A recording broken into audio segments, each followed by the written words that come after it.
오늘은 교회 창립 87주년 기념 주일이라서 우리 교회 관련된 설교를 오전에 준비를 하려다가 오후에 제가 또 설교를 하기 때문에 교회 관련된 설교는 제가 오후에 하도록 하고 로마서를 그대로 강의를 하려고 합니다. 하버드 대학교 경영대학원에서 나온 교재 중에 어떤 종류의 사람, 어떤 성격의 사람이 사회 나가서 성공할 확률이 높은지 다룬 책이 있습니다. 그 책에 보면 공부를 잘하거나 또 남보다 훌륭한 기술을 가지고 있는 사람들이 성공할 확률은 10%밖에 되지 않는다고 합니다.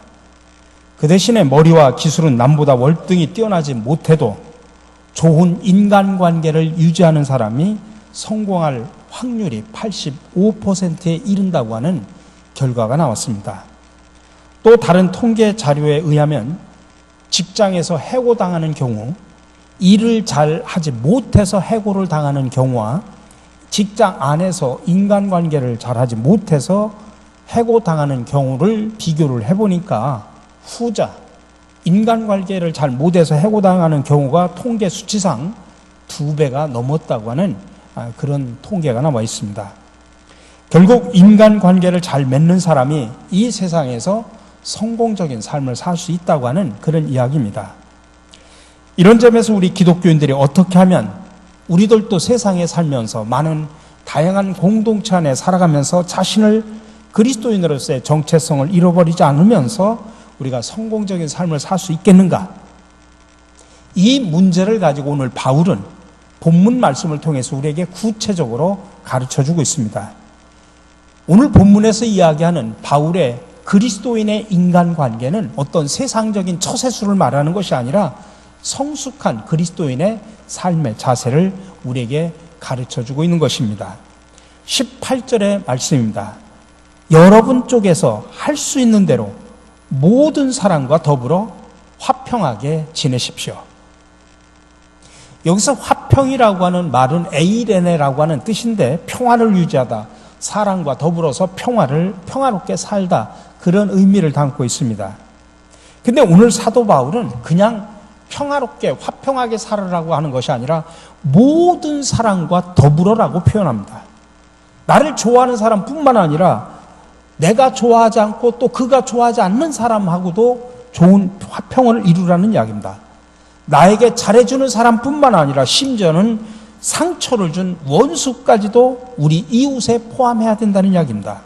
그래서 할 수 있는 대로 모든 사람과 더불어 화평하라고 권면하고 있습니다. 저와 여러분들의 사명이 뭡니까? 하나님께서 화평을 이루기 위해서 이 땅에 예수 그리스도를 보내주신 것처럼 우리도 화평을 위해서 하나님의 부르심을 받았다는 사실을 믿으시기 바랍니다. 그래서 반드시 화평의 직책, 화목의 직책을 감당하기 위해서 우리가 최선을 다해야 됩니다. 모든 사람과 더불어 화평하는 자가 되어야 됩니다. 그러기 위해서 오늘 사도 바울은 3가지를 우리에게 권면합니다. 첫 번째로 축복하십시오. 축복하는 자가 되라는 이야기입니다. 오늘 14절의 말씀입니다. 여러분을 박해하는 사람들을 축복하십시오. 축복을 하고 저주를 하지 마십시오. 앤서니 드 멜로라고 하는 그 영성학자가 쓴 글이 있습니다. 거기에 이런 이야기가 나옵니다. 어떤 사람이 마켓을 운영하는데 바로 맞은편에 새로운 마켓이 생기게 되었습니다. 그래서 불안해진 그는 스승을 찾아가서 이제 망하게 됐다고 하소연을 합니다. 10년 동안 내가 여기서 마켓을 운영했는데 맞은편에 들어온 그 마켓 때문에 내가 문을 닫게 되었다고 큰 걱정을 합니다. 그러자 스승이 이렇게 충고를 했습니다. 자네가 새로 생긴 마켓 주인을 두려워한다면 그를 증오하게 될 것이고 그 증오는 결국 자네를 파멸하게 하는 원인이 될 것이세. 그러자 깜짝 놀라며 묻습니다. 그러면 내가 어떻게 하면 좋을까요? 매일 아침마다 자네 마켓을 위해서 축복하고 그리고 또 돌아서서 길 건너에 있는 마켓을 향해서 축복 기도를 하게나. 도저히 이해할 수 없는 말에 다시 묻습니다. 아니 스승님, 그 상대방 마켓은 나의 경쟁자이고 내 마켓을 파괴하는 자인데 내가 그를 어떻게 축복할 수 있겠습니까? 그러자 스승이 말합니다. 자네가 그에게 축복하는 것은 무엇이든지 자네에게 좋게 되돌아올 것일세. 그러나 자네가 바라는 저주는 무엇이든지 자네를 멸망시키고 말 것이야. 6개월이 지난 후 마켓 주인이 스승을 다시 찾아와서 이렇게 말합니다.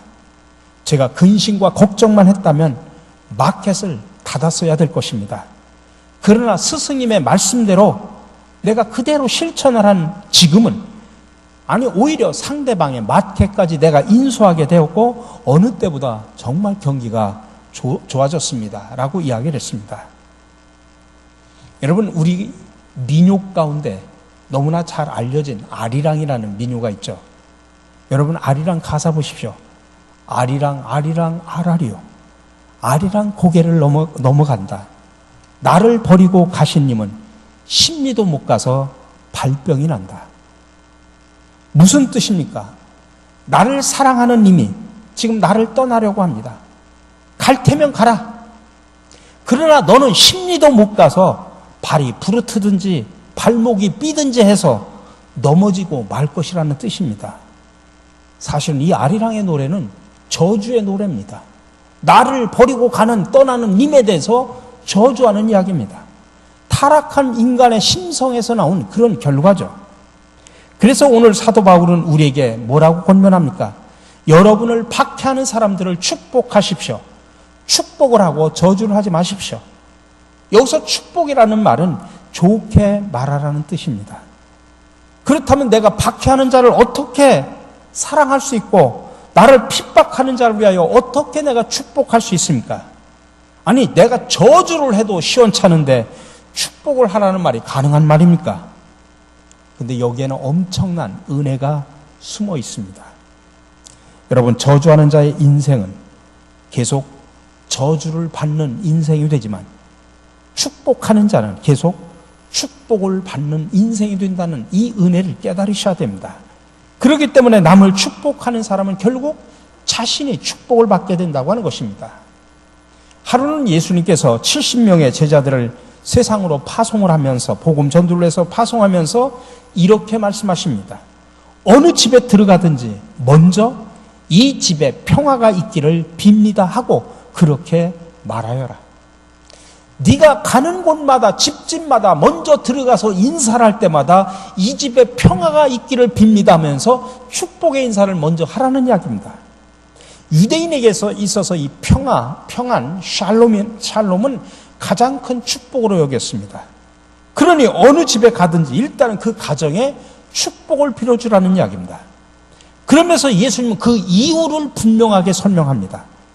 만일 내가 그 가정에 축복을 빌어서 그 가정이 복을 받을 자격이 있으면 그 가정에 복이 머물게 되지만 그 가정이 복을 받을 만한 자격이 없다면 그 복을 빈 사람에게 거꾸로 다시 돌아온다고 하는 그런 말씀입니다. 그럼 이 원리를 우리가 거꾸로 한번 생각을 해봅시다. 누군가가 어떤 사람에게 저주를 했습니다. 근데 그 사람이 저주를 받아야 마땅하다면 저주는 그 사람에게 머물 것입니다. 근데 그 사람이 저주를 받을 까닭이 전혀 없다면 그 저주를 한 바로 나에게 다시 돌아온다는 이야기입니다. 그러면 우리는 어느 경우에서든지 남을 저주하는 입장에 서서는 안 된다는 이야기입니다. 나 자신을 위해서도 또 다른 사람을 위해서라도 저주하는 자리가 아니라 축복하는 자리에 서야 되는 것입니다. 그러니 사랑하는 성도 여러분, 여러분은 어느 상황에 처하든지 축복하는 인생이 되시기를 간절히 축원합니다. 두 번째로 우리가 그리스도 안에서 성숙한 인간관계를 만들어가기 위해서는 함께 공감할 수 있어야 됩니다. 오늘 15절의 말씀입니다. 기뻐하는 사람들과 함께 기뻐하고 우는 사람들과 함께 우십시오. 우리 한글 학자 가운데 아주 유명한 외솔 최현배 선생님이 계십니다. 이분은 조선 어학회 사건으로 3년간 옥고를 치르기도 했습니다. 근데 해방 후에도 한글 사랑에 일생을 바친 아주 위대한 학자였습니다. 근데 그분이 옥고를 치르고 난 이후에 일어난 일입니다. 늘 그 선생의 집 앞마당이 늘 항상 깨끗했습니다.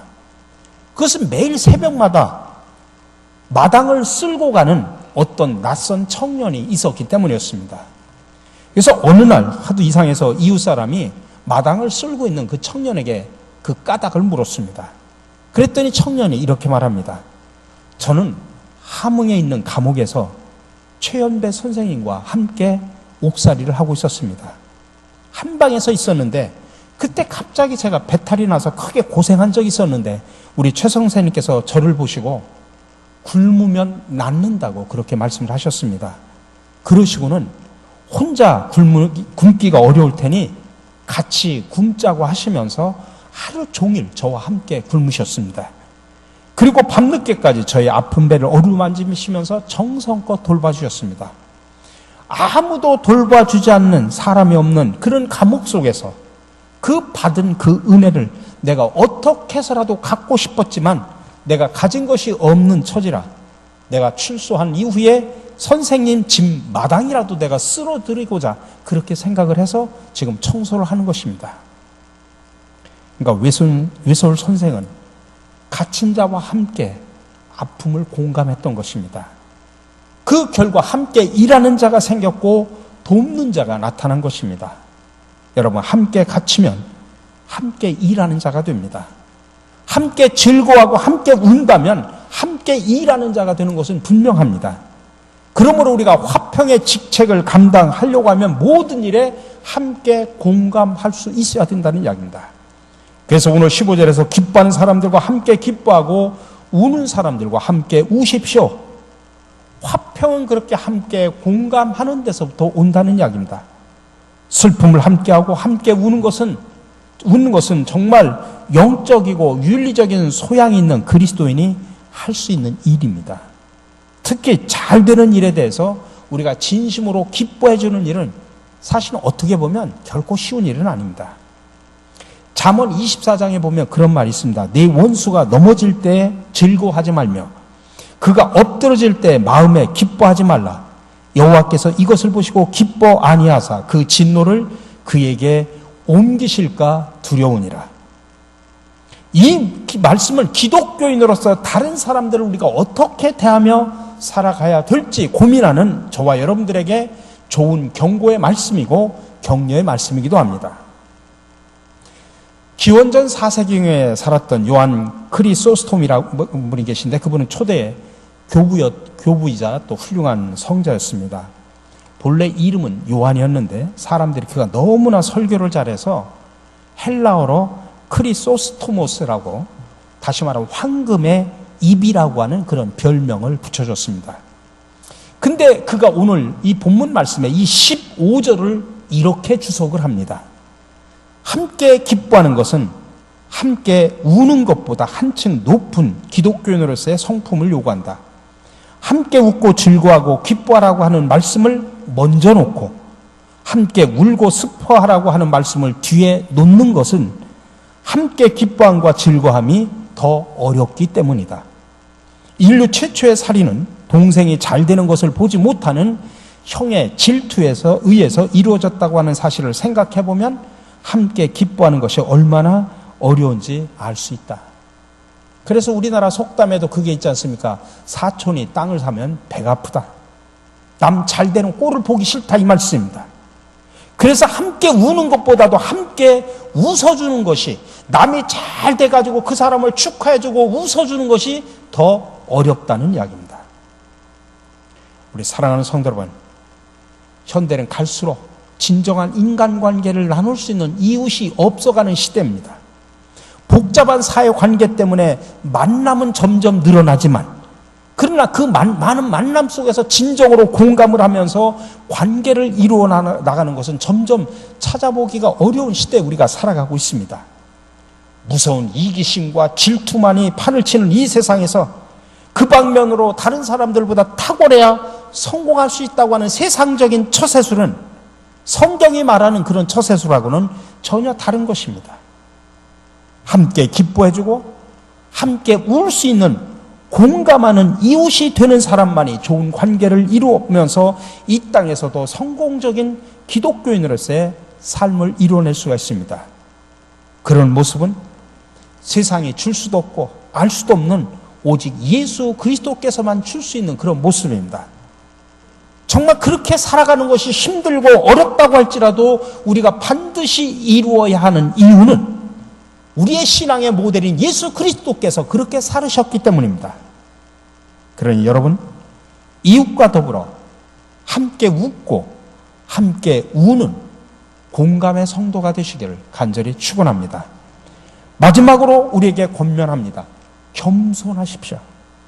오늘 16절의 말씀입니다. 서로 한 마음이 되고 교만한 마음을 품지 말고 비천한 사람들과 함께 사귀고 스스로 지혜가 있는 채 하지 마십시오. 그래서 이솝우화에 이런 이야기가 있습니다. 참나무 한 그루가 자기의 강인함을 자랑하면서 옆에 있는 갈대를 은근히 비웃었습니다. 갈대는 조금만 바람이 불어도 고개를 숙이고 굽실거린다고 하는 그런 이유 때문이었습니다. 참나무가 어느 날 강직한 자기의 몸통을 자랑하고 있는데 갑자기 난폭한 돌개 바람이 불어오자 그 바람에 지지 않으려고 안간힘을 쓰다가 그만 뿌리가 뽑힌 채 땅에 쓰러지고 말았습니다. 그러자 그 쓰러진 참나무를 보고 갈대들은 오히려 또 자기들이 강해서 살아남았다고 자랑스럽게 떠들어댑니다. 그때 아이들이 와가지고 쓰러진 참나무 주위에 몰려와서 막 놀기 시작을 하는데 재미삼아서 옆에 있는 갈대들을 한 움큼씩 잡아 뜯어가지고 이리저리 함부로 막 내둘러버립니다. 결국 뽑혀 버려진 갈대들은 결국 한낮 뜨거운 태양 아래서 그만 말라 죽고 말았다는 이솝우화의 이야기입니다. 여러분, 하나님 앞에서는 이렇게 강한 자도 없고 이렇게 영원한 약자도 없습니다. 그래서 우리는 다만 겸손함을 이룰 뿐입니다. 성경은 말합니다. 아무 일에든지 다툼이나 허용으로 하지 말고 오직 겸손한 마음으로 각각 자기보다 남을 낮게 여기라 말하고 있습니다. 겸손과 교만의 차이라는 말이 있습니다. 교만은 다양한 지식을 무용지물로 만들고 겸손은 적은 지식으로도 풍요롭게 합니다. 다양한 지식보다는 겸손이 낫고 겸손한 칭묵보다는 행동이 낫습니다. 쉬운 것을 어렵게 말하는 것은 교만의 사치요, 어려운 것을 쉽게 말하는 것은 겸손의 저축입니다. 오만한 마음에는 다시는 채울 것이 없으나 겸손의 그릇은 늘 비어 있어서 채울 준비가 되어 있습니다. 오만의 그릇은 쏟아보면 나올 것이 없으나 겸손의 그릇은 빈 그릇에서도 지략이 철철 넘쳐 쏟아집니다. 우리 사랑하는 성도 여러분, 하나님의 은혜를 아는 사람들은 낮아져야 됩니다. 하나님은 교만한 자를 대적하신다고 말씀하셨습니다. 그리고 겸손은 하나님을 드러내는 삶입니다. 나를 높이는 것이 아니라 다른 사람을 높이는 삶입니다. 자신의 공로를 생각하고 자신을 높이는 모습은 교만입니다. 그러나 겸손한 자는 언제나 자기의 부족함을 고백하며 살아갑니다. 우리가 서로 교만해서 높아지려고 할 때 그 안에 불화가 생기기 시작을 합니다. 그러나 서로 막 낮아지려고 한다고 하면 그 속에서 화평하는 역사가 일어나게 됩니다. 우리가 가끔 코미디를 봅니다마는 코미디 역사를 보면 주로 바보 역을 맡은 사람들이 모두가 다 인기가 있었습니다. 옛날에 배삼룡, 이주일, 심영래를 비롯해서 바라볼수록 보고 싶은 사람이 바보입니다. 바보 역할을 하지만 늘 그들이 그립습니다. 왜 그럴까요? 그 바보스러움은 사람들에게 친밀감을 주기 때문에 그렇습니다. 그것도 따지자면 바로 자기 자신을 낮아지게 하는 겸손 때문에 그렇습니다. 우리 사랑하는 성도 여러분, 그러니 여러분이 어느 곳에 있든지 무엇을 하든지 항상 겸손하시기를 바랍니다. 고린도 후서 5장 18절에서 주님은 이렇게 말합니다. 이 모든 것은 하나님에게서 났습니다. 하나님께서는 그리스도를 내세우셔서 우리를 자기와 화해하게 하시고 또 우리에게 화해 직분을 맡겨주셨습니다. 그러면 우리는 교회 공동체 안과 여러분이 세상에 흩어져서 세상 속에서 살아가면서 더불어 화평하게 하는 화해의 일꾼들이 되도록 노력을 해야 됩니다. 그러기 위해서는 여러분 서로 축복하십시오. 서로 공감하십시오. 항상 겸손하십시오. 이것이 바로 성숙한 그리스도인의 인간관계, 그리스도 안에서 성공하는 처세술임을 기억하시고 늘 실천하시기 바랍니다. 마지막으로 팔복을 통해서 우리에게 주신 주님의 축복의 말씀을 드리시기 바랍니다. 평화를 이루는 사람은 복이 있다. 하나님이 그들을 자기의 자녀라고 부르실 것이다. 함께 기도하겠습니다. 사랑해 주님 감사합니다. 오늘 또 저희들을 불러주시고 그리스도 안에서 아름다운 인간관계를 맺어갈 수 있는 지혜를 주심을 참으로 감사드립니다. 늘 축복하는 자가 되게 하여 주시옵소서. 이웃과 함께 울고 웃는 공감의 사람이 되게 하여 주시옵소서. 나보다 남을 낮게 여기며 무슨 일을 하든지 항상 겸손하게 하여 주시옵소서. 그리하여 우리가 가는 곳마다 더불어 화평의 공동체를 만들어가는 평화의 일꾼들이 되게 하여 주시옵소서. 이 모든 말씀 예수 그리스도의 이름으로 기도드립니다. 아멘.